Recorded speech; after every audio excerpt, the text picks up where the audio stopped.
Hi viewers, this is Dr. Shilpa Madapati, obstetrician and gynecologist, infertility specialist, laparoscopic surgeon. నేను ఈ రోజు చెప్పదలుచుకున్న topic delayed wound healing. Delayed wound healing అంటే ఏదైనా scar తొందరగా heal ఎవరికి అవ్వదు, ఎందుకు అవ్వకపోవడానికి కారణాలు ఏంటి, దానికి ఏం చెయ్యాలి, ఇది చెప్పదలుచుకున్నాను. సో డిలేడ్ వూండ్ హీలింగ్ అంటే ఎవరికైతే స్కార్ ఉంటుందో, స్కార్ అంటే సర్జరీ జరిగినా లేదా నార్మల్ డెలివరీ జరిగినా లేదా ఆపరేషన్స్ జరిగిన లాప్రోస్కోపిక్ సర్జరీస్ కానివ్వండి, ఓపెన్ సర్జరీస్ కానివ్వండి, లేదా నార్మల్ డెలివరీకి ఏదైతే ఎపిజియోటమీ అనేది కట్ చేయడం, వెజైనల్ వైడనింగ్ అనేది ఏదైతే చేస్తారో ఆ వూండ్స్ అనేది ఇన్ఫెక్షన్ అనేది వచ్చినట్లయితే అంటే హీల్ అవ్వడానికి యూజువల్లీ ఇవన్నీ హీల్ అవ్వడానికి 4-5 రోజుల్లో కంప్లీట్గా హీల్ అవ్వడం అంటూ జరుగుతుంది. స్కిన్ ఎస్పెషల్లీ 3-4 రోజుల్లో హీల్ అయిపోవడం అంటూ జరుగుతుంది. అదే అప్రాక్సిమేషన్ కొంతమందికి 1 వీక్ 10 డేస్ వరకు వెళ్ళడం, 7 to 10 డేస్ పడుతుంది అంటే దాన్ని డిలేడ్ వూండ్ హీలింగ్ అంటారు. లేదా పస్ ఫార్మేషన్ జరగడం, వెంటనే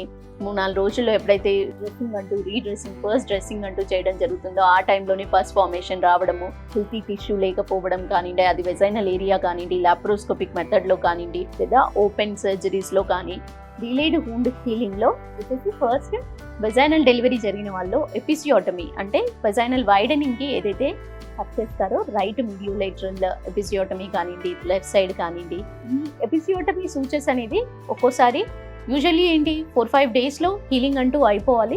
అప్రాక్సిమేషన్ వచ్చేస్తుంది, స్కిన్ అప్రాక్సిమేషన్. ఇంటర్నల్లీ వచ్చేసి మజిల్ లేయర్ కానీ అవి కొంచెం హీల్ అవ్వడానికి టైం పడుతుంది. బట్ సూపర్ఫిషియల్లీ వచ్చేసి హీల్ అయిపోయే అవకాశాలు 3-4 రోజుల్లో జరిగిపోతుంది. అదేవిధంగా కొంతమందికి ఏంటి 7 నుంచి 10 రోజుల వరకు, 7 to 10 డేస్ వరకు పడుతుంది. లేదా నెక్స్ట్ చెకప్ ఎప్పుడైతే ఉంటుందో 1 వీక్ తర్వాత అప్పటికి కూడా హీల్ అవ్వకపోవడము, లేదా ఫౌల్ స్మెల్ రావడము, డిశ్చార్జ్ రావడము, లేదా చీమ్ పట్టేసినట్లుగా నొప్పి ఎక్కువగా ఉండడము, స్వెల్లింగ్ రావడము, ఇవన్నీ కూడా డిలేడ్ వూండ్ హీలింగ్ లో వస్తాయి. లేదా ఇన్ఫెక్టెడ్ వూండ్ అని అంటారు.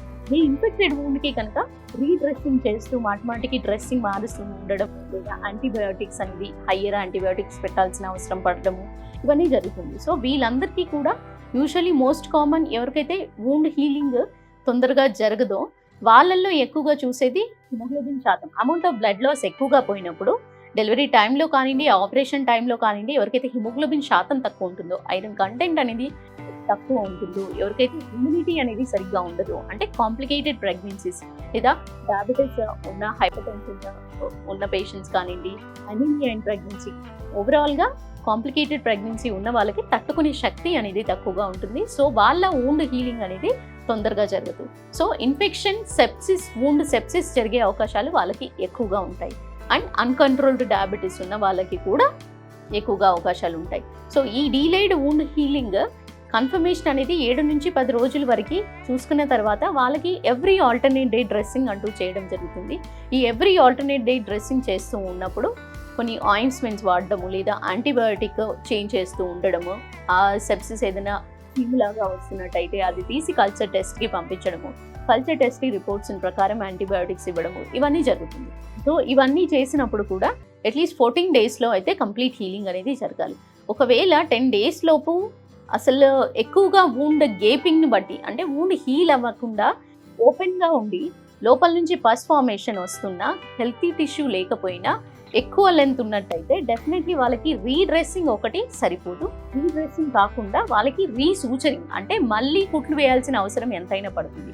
ఈ వూండ్ సెప్సిస్ అనేది లెంత్ని బట్టి ఎంత వూండ్ ఉంది, ఎంత రకంగా ఎంత డెప్త్ ఉంది అనే దాని బేస్ మీద వాళ్ళకి మెడికేషన్తో అవుతుందా లేదా మళ్ళీ సూచరింగ్ చేయాల్సిన అవసరం ఉందా అనే డెసిషన్ గైనకాలజిస్ట్, మీ డాక్టర్ చేయడం జరుగుతుంది. సో దాని ప్రకారంగా మీ వూండ్ సెప్సిసే అన్నట్టయితే ఓవర్ వెయిట్ ఉన్న వాళ్ళకి మోస్ట్ కామన్ చూస్తాము, ఒబెసిటీ ఎక్కువగా ఉన్న వాళ్ళకి, బిఎంఐ బేస్డ్ ఎక్కువగా ఉన్న వాళ్ళకి మోస్ట్ కామన్ చూస్తాము, అండ్ ఎల్డర్లీ అండ్ పెట్టుకునే హైజీన్ టెక్నిక్స్ కానివ్వండి, మనం క్లీనింగ్ ప్రొసీజర్ హైజీన్ కానీ ఎంత నీట్గా పెడుతున్నాము వూండ్ని, లేదా కంటిన్యూస్ వెట్నెస్, నిర్లక్ష్యం అనేది ఎక్కడైనా జరుగుతుందా దాని మీద చూస్తూ, యాక్టివిటీస్ బేస్డ్ వెజైనల్లీ ఏదైతే వూండ్ ఎపిజియోటమీ ఉంటుందో దాని హైజీన్తో పాటు సిట్టింగ్ పోస్చర్ ఎలా ఉంటుంది, పెల్విస్ మనం స్ట్రెంథనింగ్ అనేది, స్ట్రెచ్చింగ్ అనేది ఎక్కువగా జరగకుండా ఎప్పుడు కూడా ఆ సూచన అనేది కొంచెం అప్రాక్సిమేషన్గా ఉండే విధంగా కూర్చున్నట్టయితే, అంటే లెగ్స్ 2 స్ట్రెచ్చింగ్ పొజిషన్లో ఉండకుండా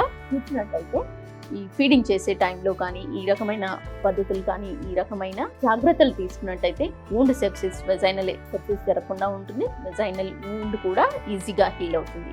అండ్ అబ్డామినల్ వచ్చేసి అబ్డామినల్ ఎక్కువగా ప్రెషర్ అంటూ పడకుండా ఉన్నట్టయితే నార్మల్ యాక్టివిటీస్ వైజ్ చేసుకోవచ్చు. బట్ హెవీ వెయిట్ ఎత్తడం కానీ ఇలాంటివి జరిగినట్లయితే వూండ్ హీలింగ్ అనేది కూడా ప్రాపర్గా జరుగుతుంది.